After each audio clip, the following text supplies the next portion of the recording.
Olá, povo progressista brasileiro, meu nome é Wallace Barbosa, o criador desse canal, que a gente tem sempre o nosso foco, né, discutir a democracia no Brasil sob o ponto de vista de esquerda, para que a gente finalmente alcance, de fato, né, viver numa nação verdadeiramente solidária.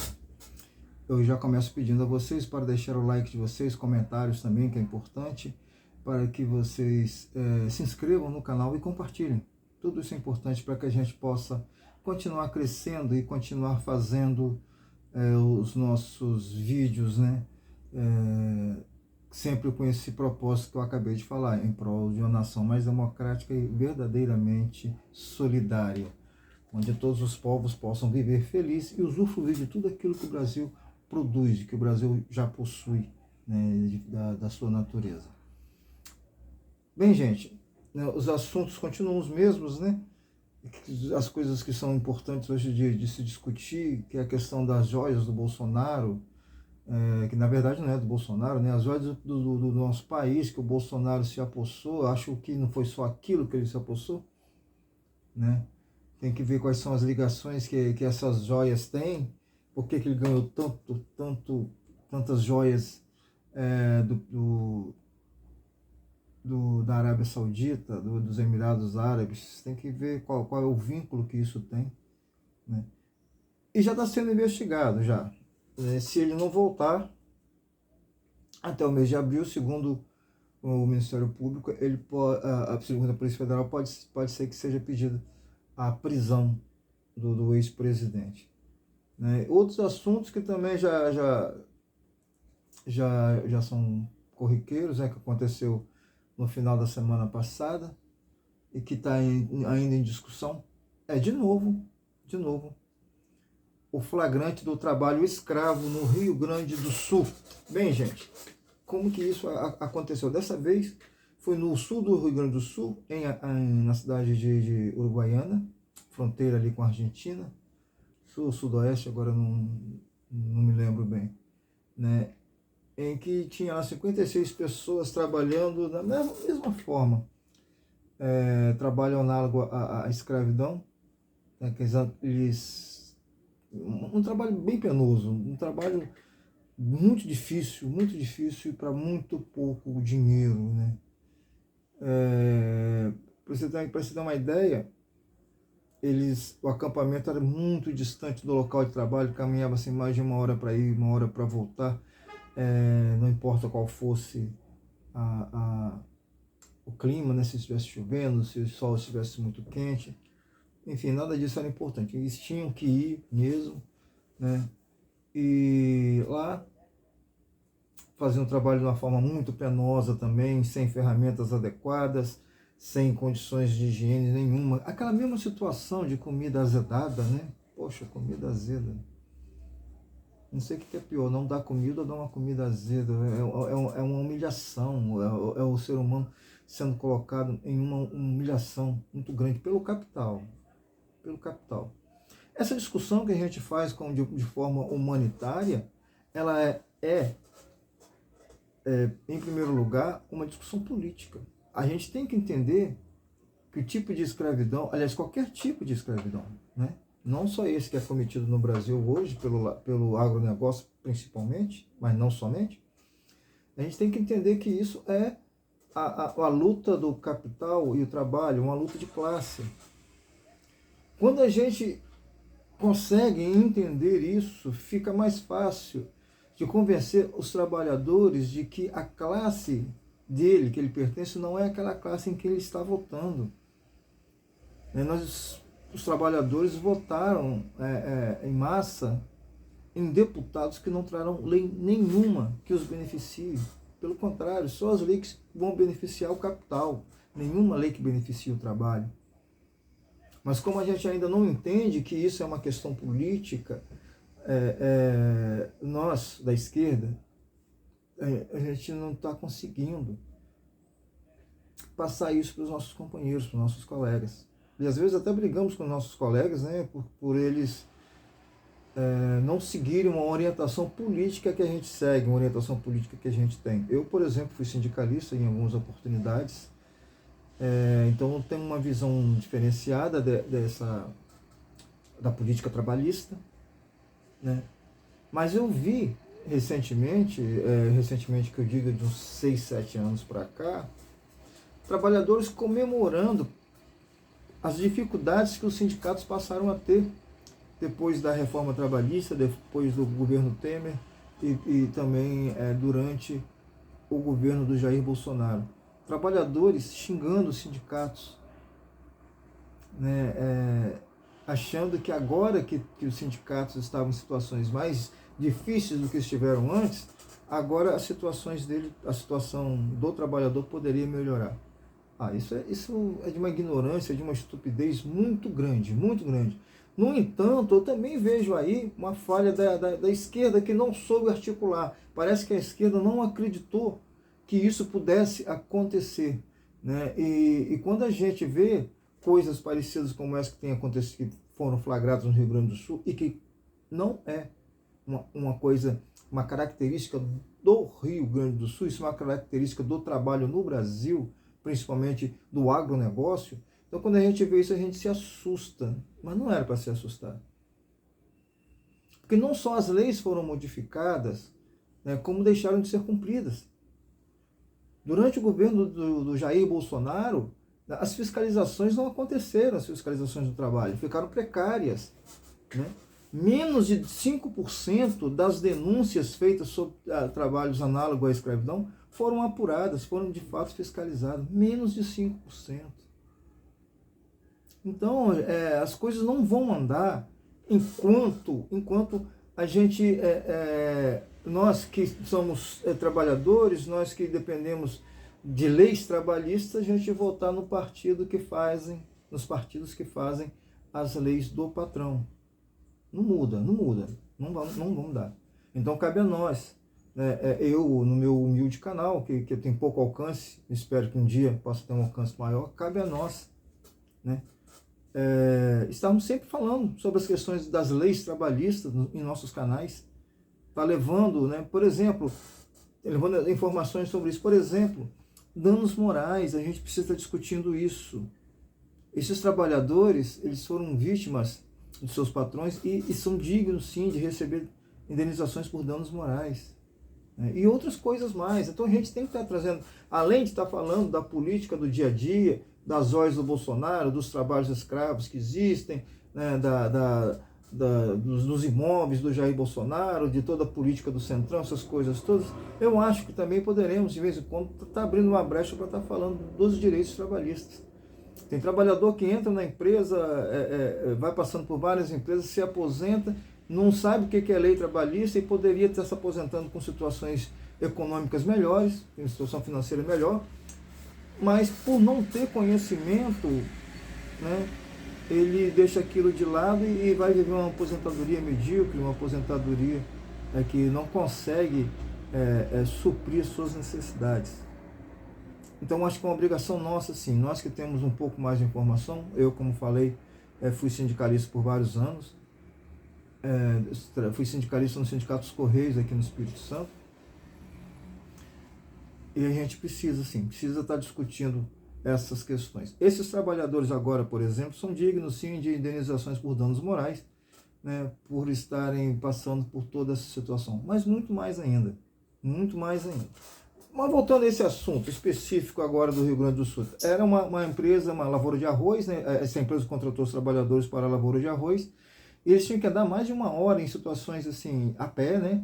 Em terrenos não apropriados para caminhada, um pântano adentro e tudo mais, sol, chuva, isso não importasse, não importa se está chovendo, se está com sol excessivo, sol 40 graus, era o que os termômetros estavam apontando agora, nas últimas semanas, isso não importava, era uma hora para ir, uma hora para voltar. Chegando lá, o trabalho era absolutamente insalubre, aplicação, por exemplo, de pesticidas sem a proteção, sem os EPIs, inclusive, né, como eu estava falando agora, a gente precisa estar trazendo informações trabalhistas. O EPI é equipamento de proteção individual, que é necessário, e a lei exige que seja fornecido aos trabalhadores que fazem serviços que trazem danos à saúde.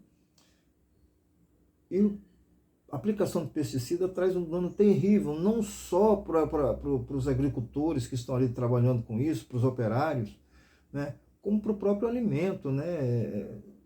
Quem lutou muito contra isso foi o pessoal da esquerda. O pessoal da direita adora um pesticida. O Bolsonaro, então, liberou pesticida que em lugar nenhum do mundo era permitido, mas ele liberou. E esses trabalhadores estavam trabalhando com isso. Um serviço altamente insalubre, né, para ganhar muito menos do que deveriam, ficar endividado, como acontece em qualquer trabalho escravo no Brasil. Né? Comida azeda, não tinha um banheiro, não tinha um lugar adequado para descanso, descansava nas sombras de que via lá, o que era possível, né? Situações terríveis, terríveis. Né? O que mais dói é a questão da alimentação. Né? Você fornecer comida azeda para as pessoas é de uma canalice muito grande desses empresários. Porque, aliás, a Polícia Federal ainda busca saber quem eram, né, os empresários que tinham contratado essas pessoas. Infelizmente, é um negócio muito complicado. Ali tinha pessoas de São Borja, de Uruguaiana, eu até anotei aqui, Uruguaiana, Itaqui, São Borja e Alegrete. Dessas vezes não era aquele povo lá de cima, como disse o vereador demente, débil mental, Sandro Fontinel, né? Não, esses eram pessoas realmente da região, também não eram argentinos, eram gaúchos mesmo que estavam sofrendo esse abuso trabalhista, que já está virando moda já no Rio Grande do Sul. Mas eu digo isso que está virando moda no Rio Grande do Sul, porque parece que o Ministério Público lá está trabalhando mais do que em outros lugares, porque isso acontece no Brasil de ponta a ponta. Onde tem um agronegócio, tem isso sim. Tem trabalho análogo à escravidão. Tem sim. Né? Se não está sendo descoberto em outros estados, talvez porque o Ministério Público do Rio Grande do Sul, o Ministério Público, Ministério do Trabalho e a Polícia Federal têm desenvolvido um trabalho melhor na região. Talvez seja por isso. Talvez não. Talvez seja uma característica também do empresário gaúcho. Mas isso acontece no resto do Brasil também e a gente não está vendo ser notificado. A gente vê poucas notícias sobre isso no resto do Brasil. Nesse momento. Né? Eu acredito que o governo Lula vai investir e deve investir em fiscalização para que esse tipo de coisa não volte a acontecer. Né? Que isso é uma coisa terrível para o trabalhador, para o ser humano, e que essas empresas se enriquecem dessa forma. Às vezes a gente fala assim, uma pessoa enriqueceu trabalhando. Às vezes não. Às vezes enriqueceram através do suor do trabalhador, dessa covardia absurda que é você colocar trabalhadores em condições análogas à escravidão. Nisso tem, além da exploração do capital sobre o trabalho, também tem um pouco, quase sempre tem um pouco de racismo também nessas situações. Bem, enfim, né, foram descobertas essa situação. E outra coisa, aquela das vinícolas. As vinícolas pagaram agora 7 milhões, né, para indenizações desses trabalhadores. Eles não têm nenhuma preocupação com o trabalhador. Só que no decorrer dessas 2 semanas em que isso aconteceu, a gente viu muita gente influente falar na internet que boicotaria os vinhos da Serra Gaúcha. Muita gente falou isso, muita gente. Eu até cheguei a falar uma vez que eu tinha uma preocupação com essa questão do boicote, porque quando a gente boicota uma empresa, a gente pode estar levando ali também o desemprego para trabalhadores, que são trabalhadores como nós. São operários, né? Pais de família que precisam daquele emprego ali.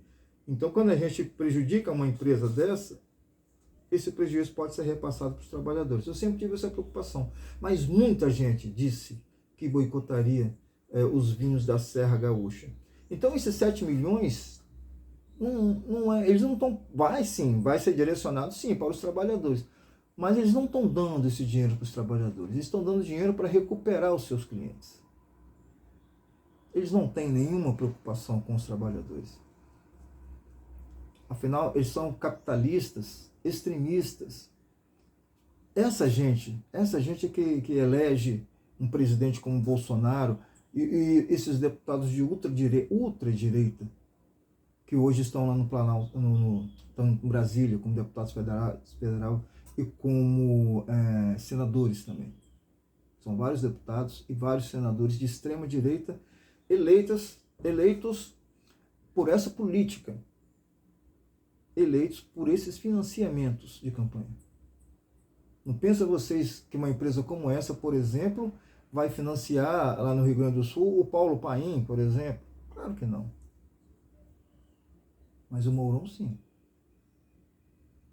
Então, como eu estava falando, esse dinheiro é um dinheiro para recuperar aquilo que eles já começaram a perder. Né? Existem relatos aí de que vários supermercados já estavam devolvendo os vinhos da Serra Gaúcha. E que não estava tendo saída. Embora eu fosse contra o boicote, eu já estava pensando também, gente, como é que eu vou dar dinheiro a essa gente comprando o vinho deles? Até porque tem vinhos de boa qualidade por aí também. Então, para que eles tivessem de volta esses clientes fidelizados de novo, eles resolveram abrir mão com 7 milhões. De repente isso aí vai até ser diluído num aumento gradativo dos seus produtos. De repente a gente mesmo é que vai pagar por tudo isso. Porque o capital é assim. O capital, ele quer, quanto mais o capital conseguir acumular, é melhor para eles. Eles não têm essa preocupação com os trabalhadores e nem com seus clientes, e sim com um acúmulo de riqueza. Mas enfim, saiu 7 milhões aí para indenizações. Eu acho pouco por tudo que eles passaram ainda.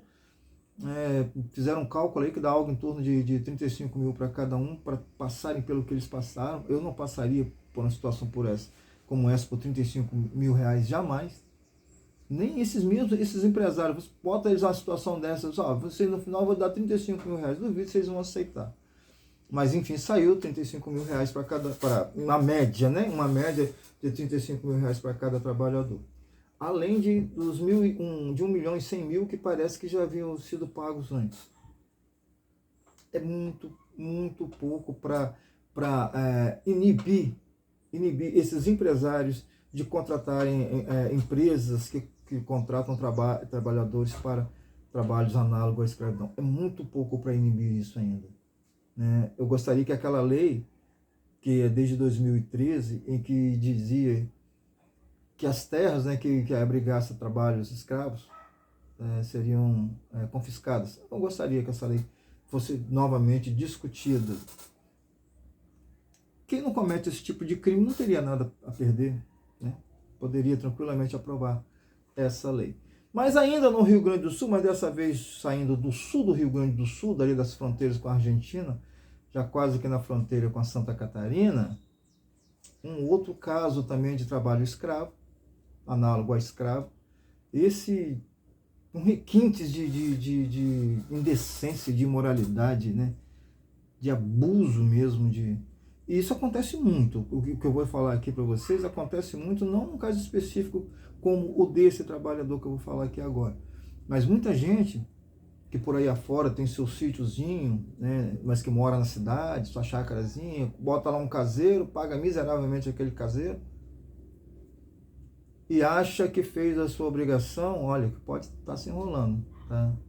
O trabalhador rural também tem leis, né? De qualquer jeito que se faz, o contrato com pessoas para cuidarem de suas terras, para trabalhar em suas terras. Não é bem assim não. Mas nesse caso específico, era um trabalhador de 59 anos.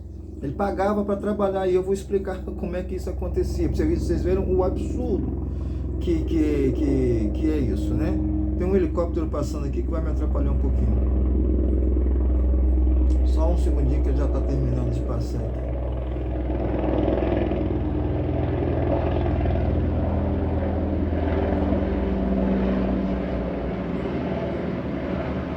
Só mais uns segundinhos que o som do helicóptero some. Bem, gente, como eu estava falando, era um senhor de 59 anos. Ele trabalhava em determinada situação. Olha só, ele recebia R$400 para trabalhar, para ser caseiro de um sítio, R$ 400. Ele dormia ao lado de um chiqueiro. Agora, olha só, R$ 400 para trabalhar, para ser caseiro, dormindo ao lado de um chiqueiro, e pagava para morar nesse quartinho R$ 500. Então ele ficava devendo R$ 100 por dia, por mês. Eu sei que vocês vão estar pensando, mas pô, por que esse cara aceitava isso? Aí é que está o problema. Ele era detento, né, e tinha uma tornozeleira eletrônica, analfabeto, homem de 59 anos, analfabeto, e havia cometido um crime e estava pagando por esse crime, né, com a tornozeleira eletrônica. E quem cuidava dessa situação dele era o próprio proprietário da terra, e que não passava informação nenhuma para ele. Se ele saísse das terras, seria denunciado. Então, ele acabou pagando para trabalhar e para morar ao lado de um chiqueiro. É lamentável, gente, mas esse tipo de coisa não é tão absurdo. A gente não vai encontrar situações como essa de um presidiário, de um detento, talvez não. Mas situações como essa a gente encontra muito, muito, muito mesmo. Muita gente sonha ter sua chácarazinha, mas bota lá um trabalhador para trabalhar em situações análogas à escravidão. Isso é muito comum. É muito comum mesmo. Por isso que muitos entram na justiça e até ganham processo de uso capial e outras coisas mais. Mas esse caso ele é absurdo. Aproveitou-se de uma falha que essa pessoa teve no passado, que eu não creio que tenha sido um crime de violência, porque senão ninguém teria coragem de fazer o que ele fez, o que fizeram com ele. Né? Aproveitou-se disso, escravizou o camarada e ainda cobrava dele R$ 100 por mês ainda, porque era 400 o salário. Mas 500 para ele morar lá, e ele tinha que morar lá. Esse é o perfil do povo, boa parte do povo brasileiro de hoje. Esse é o perfil. Já existia pessoas assim. Inclusive esse dono desse sítio com certeza já era assim. Mas com o evento da eleição do Jair Bolsonaro em 2018, né, com a posse em 2019, essas pessoas se uniram mais, encontraram, né, um ponto em comum, um porto em comum, onde pudesse se encontrar, onde pudesse ter voz, né? E tudo isso, infelizmente, apesar do governo Bolsonaro ter acabado, essas coisas não se acabam com... tipo assim, o efeito não acaba com a ação. A ação acabou, mas o efeito continua. O efeito continua e vai continuar por muito tempo ainda. Pouco tempo, ontem eu postei uma foto, né, do presidente Jair Bolsonaro, cheio de joias, algumas joias até, né, não era nem aquelas, mas era só uma montagem. Então apareceu um antigo amigo de muitos anos que eu não vejo, falando, né, que vocês estão querendo tampar o roubo do PT, que não sei o que. Gente, então ainda fica aí, já está evidente que o Bolsonaro roubou tudo isso, essas pessoas sabem. Mas para elas aceitarem isso, parece que é vergonhoso para eles aceitarem isso, ou não sei, talvez doa menos eles aceitarem, né? Então eles continuam querendo empurrar que o governo do PT que é ladrão, que o governo de esquerda que é ladrão, e com isso eles não mudam a opinião deles, e nem as atitudes. O certo para eles é exatamente isso, trabalho análogo à escravidão e por aí vai, e outras coisas mais. A violência policial, tudo isso ainda é normal para eles. Eu preciso encerrar por aqui o meu vídeo, porque já se alongou bastante. Como eu disse no começo, meu nome é Wallace Barbosa, sou o criador desse canal, e temos, né, o foco desse canal é a democracia vista pelo ponto de vista da esquerda, em busca de uma nação verdadeiramente solidária. Eu peço que vocês se inscrevam no canal, que vocês deem o like, que vocês compartilhem o vídeo também, que é muito importante para a gente continuar fazendo esse trabalho. Eu fico por aqui, fiquem todos com Deus.